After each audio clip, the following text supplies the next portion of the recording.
question. Sweatshirt. Weirdest thing a fan has ever said to me. Hi. Said. Get up, stand, jump around. My mom needs a date. I don't know, I can't remember. I've gotten some weird stuff. I got hair in a piece of notebook paper one time. Don't do that. I don't want your DNA. I don't have like a secret lab back in my apartment. Okay, I do. But I don't want your stuff. I've got all sorts of experiments going on already, seriously. Link! What's up, dude? Do you have a question? He says, do you like his miniskirt? I don't know, why don't you show me? Whoa, buddy, yes, I like it. Wow, the Legend of Zelda is true, hello. Yes, I like that miniskirt, yes, right here. My lucky number is 5. That was my football number, that was my jersey, and 5 is cool. He used to call me Nickel. It was the dumbest nickname ever. But it was mine, damn it. Hey, Nickel! What's up? I'm a coin! The one that nobody ever keeps, all right. Well, it's not like a penny. Penny's cool because it would be the lowest. And a dime would be cool because that's like 10 cents, but I'm in between. I'm the nickel. Aw, I liked it. You. Thank you for loving the nickel. Thank you for showing Nickel some love. Yellow shirt, yes. Hi. It's all right. What was your favorite part about doing Mushishi? Because I love seeing Mushishi. Ah! Raise your hand if you see Mushishi. Love that show. More of you go see Mushishi! Yes, sir!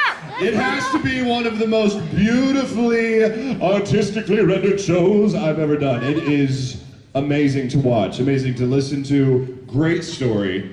I play the character of Ginkgo, and he's a mushi master. He travels the Japanese countryside going from village to village, and there are these creatures called mushi, which are these weird, squiggly-looking things, right? Some are small, some are like the size of skyscrapers, and he can manipulate them because they live and cohabitate with people, and sometimes they help people, and sometimes they really don't help people. But it's a beautiful show to watch. It's very calm, it's very relaxing, and I whisper all the time like this. This is Ginkgo. So, I mean, if you're into whispering, go get the show. It's a great show. I loved it very much. Mike McFarlane was the director on that. I had a great time doing that show, and my God, do I talk a lot. Because seriously, Mustang kind of talks, but if Maury talks like never, Ginkgo talks all the freaking time. It's like, Ginkgo, shut up! Show me Mushi. Yes. See, this is kind of weird for me. I kind of feel like I'm an avatar, because there's this weird blue light on all you guys. So I feel like I'm kind of talking to the Navi, or whatever they're called. Is Jake Sully out there? Jake Sully! None of you flew in on a big, colorful, raptor-looking thing? It's parked in the parking lot. You're a liar. Don't lie to me. Yes! Standing up with the white shirt. Hand up. Yes?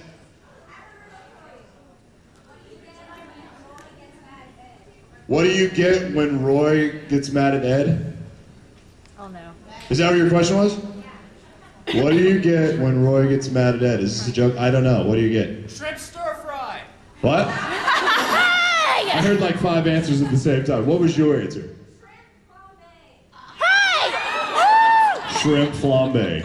Don't make me get Wow, I'm really not hungry now. You should have expected. You know, I've always said that Ed is not a natural blonde. I mean, think about it, you know, he just was like, oh, my roof. Ponytail, ponytail, ponytail. Come on. Yes, right here.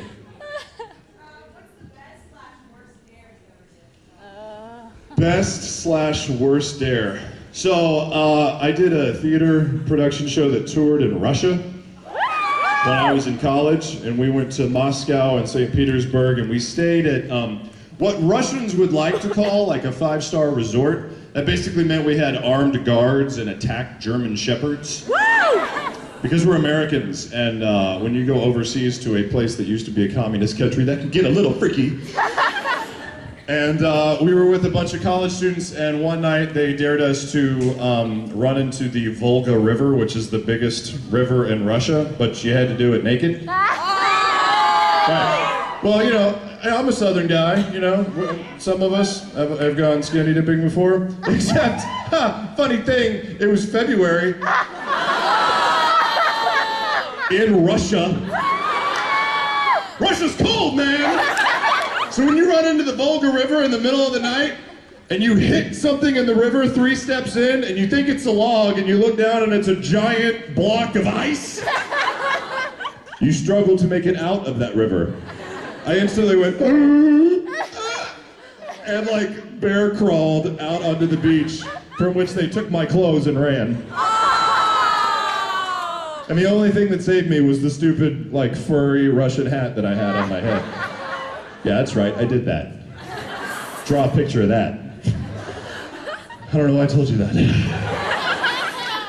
So, do people normally, like, line up at this random microphone in the middle of the room and ask questions? Does anybody know? No? Yeah? No? That's what they did last panel? And I'm just, like, randomly shooting people in the audience? Hold on, wait.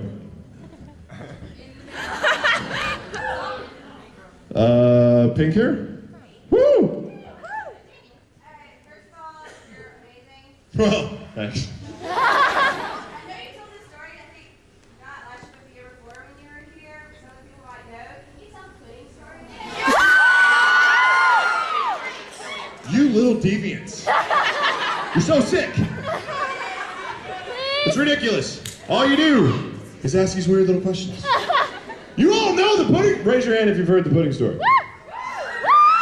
And you cheer for it. All right, fine. Raise your hand if you like Jell-O pudding snacks. That's right, your hands better go up. So I went to the grocery store once to get, you know, some groceries, and you always have like a random grocery store buy. Like you'll be walking up an aisle and you're like, oh, I need that, like Tang or something. Right?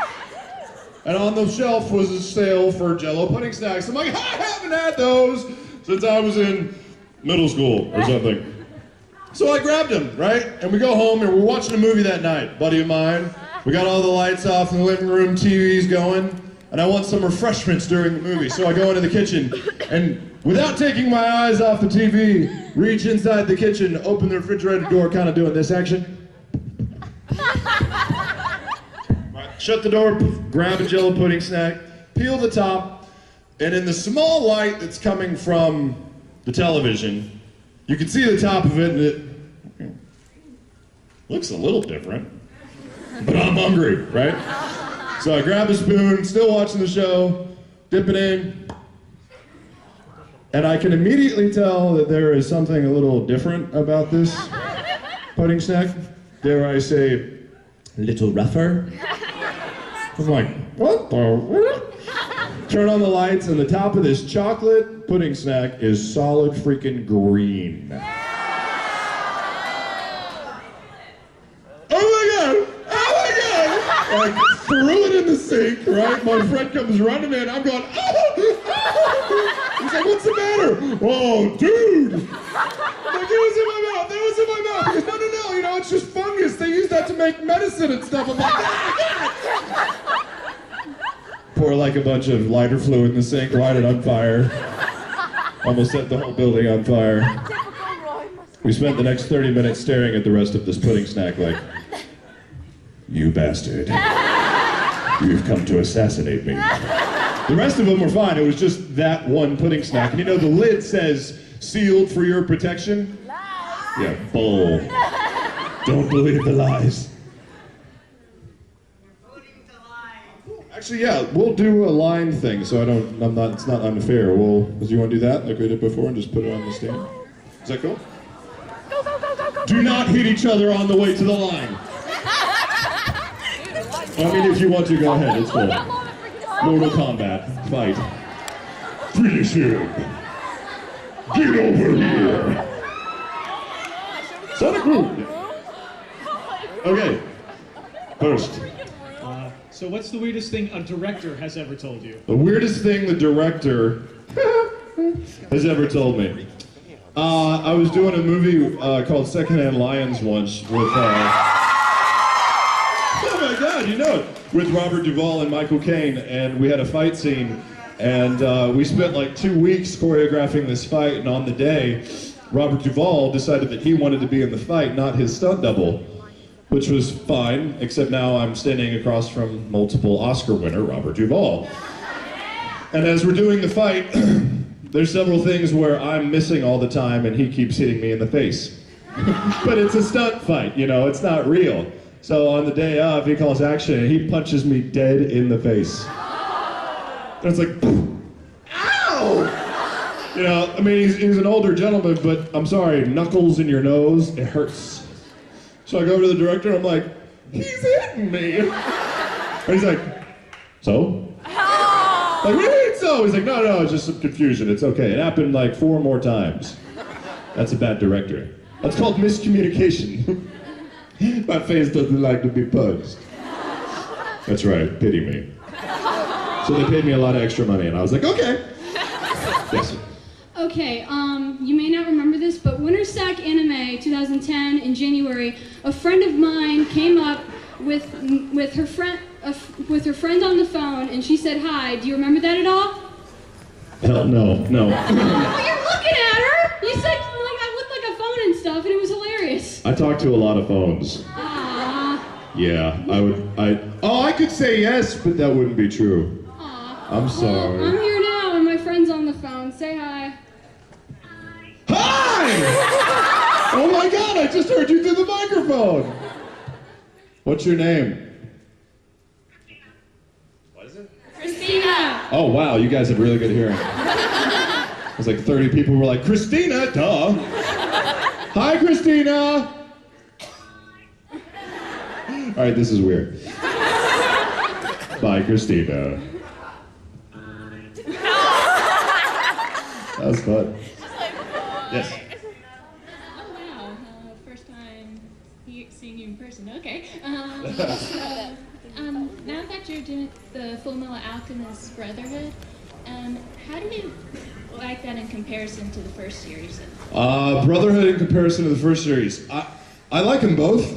The first series, Mustang was a little bit funnier. He was a little bit weirder. He had, you know, the dog line and the miniskirt line, and you know, he was Pirate Roy at the end.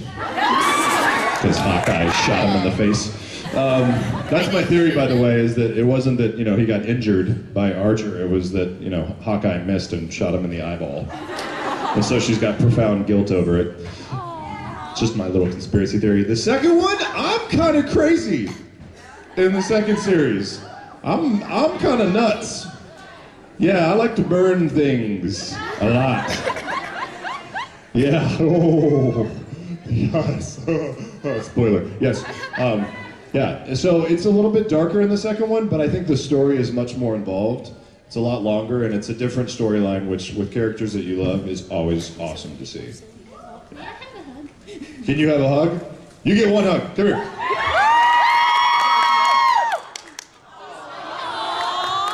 No more hugs. Yeah, whatever.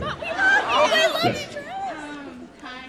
My question is, what's your favorite reaction that you've gotten out of Vic when you insult Edward? I'm not a pipsqueak midget you need to look at through a microscope. That kind of thing. I like that. He's really high. I can't go as high as Vic can. Brother! No.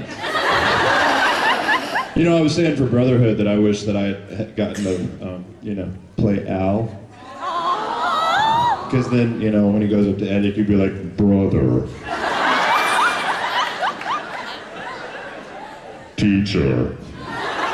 Don't punish us. We want to get our bodies back. Wow, Al. You hit puberty. Without a body. That's awesome. That's what Aaron Dismuke sounds like now, by the way. I know! He sounds like me. I was like, oh my God, Aaron. Like, what's up, Travis? Whoa! You can drive now, right? Yes, I can. That's scary.